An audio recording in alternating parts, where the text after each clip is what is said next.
بسم اللہ الرحمن الرحیم۔ کروڑوں درود و سلام ہو محمد و آل محمد پر۔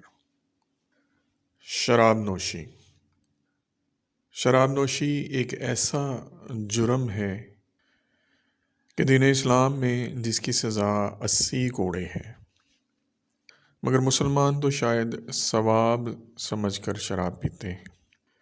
انتہائی افسوس کے ساتھ کہنا پڑتا ہے، کیونکہ میری آنکھوں دیکھا اپنے تجربے کی بات ہے کہ برادر عیسائیوں کے نام پر پرمٹ بنا کر ان سے سب سے زیادہ شراب مسلمان خریدتے ہیں، جبکہ آپ لوگوں کے لیے شاید حیرت کی بات ہو کہ عیسائیت میں بھی شراب منع ہے، یہودیت میں بھی شراب منع ہے۔ ہاں، ایک شراب طہور ہے جس کے بنانے کا ایک خاص طریقہ دین اسلام میں بھی بتایا گیا ہے، اسے شراب طہور کہا جاتا ہے۔ وہ آپ بنا کر پی سکتے ہیں، وہ آپ کو مدہوش نہیں کرتی، آپ کو بدمست نہیں کرتی۔ در حقیقت کچھ ایسی چیزیں ہیں کہ جن کی مثال شیطان نے دنیا میں انسان سے بنوا دی ہے، اور حقیقت میں وہ چیزیں جنت کے لیے ہیں۔ جنت میں شراب طہور پلائی جائے گی جو آپ کو بدمست نہیں کرے گی، آپ کو محو گناہ نہیں کرے گی، مدہوش نہیں کرے گی۔ وہ ایک فینٹسی ہے جنت کے لیے جس کو شیطان نے دنیا میں متعارف کروا دیا، اور اب انسان اس کو شوق سمجھ کر، کچھ مجبوری سمجھ کر اور کچھ ثواب سمجھ کر پیا کرتے ہیں۔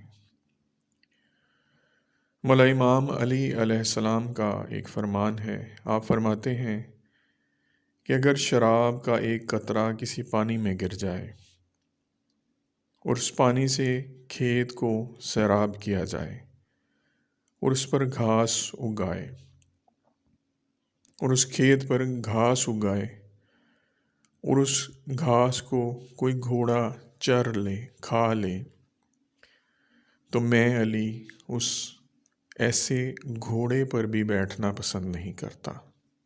یہ ہیں ہمارے رول ماڈل جو ہمیں کیا بتا رہے ہیں کہ اگر آپ کو گمان بھی ہو کہ کسی جملے میں شراب کا ذکر آئے گا تو آپ اس جملے سے بھی دور رہیں۔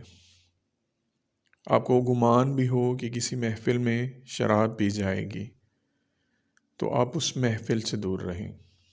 میں ہر دفعہ اپنی ہر ویڈیو میں کہا کرتا ہوں کہ دین اسلام نے جو بھی پابندیاں، جو بھی حدود عائد کی ہیں، ان میں انسان ہی کا فائدہ ہے۔ شراب پی کر انسان وہ درندہ بن جاتا ہے کہ جو کنٹرول میں نہیں رہتا۔ کچھ جہلا یہ بھی کہا کرتے ہیں کہ شراب پی کر انسان بڑا مضبوط ہو جاتا ہے، بڑا نڈر ہو جاتا ہے۔ نڈر نہیں ہوتا، اصل میں اس کا اپنے حواس پر قابو نہیں رہتا، پھر جو اس کی زبان پر آتا ہے وہ دھڑا دھڑ بولے جاتا ہے، وہ کیے جاتا ہے۔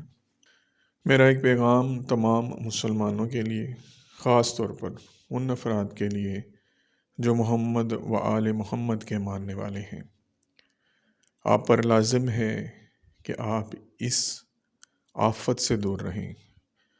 یقین کریں کہ یہ آفت ہے، وقت گزر جاتا ہے، اور جب وقت ہاتھ سے گزر جاتا ہے تب احساس ہوتا ہے کہ کاش ہم یہ گناہ نہ کرتے۔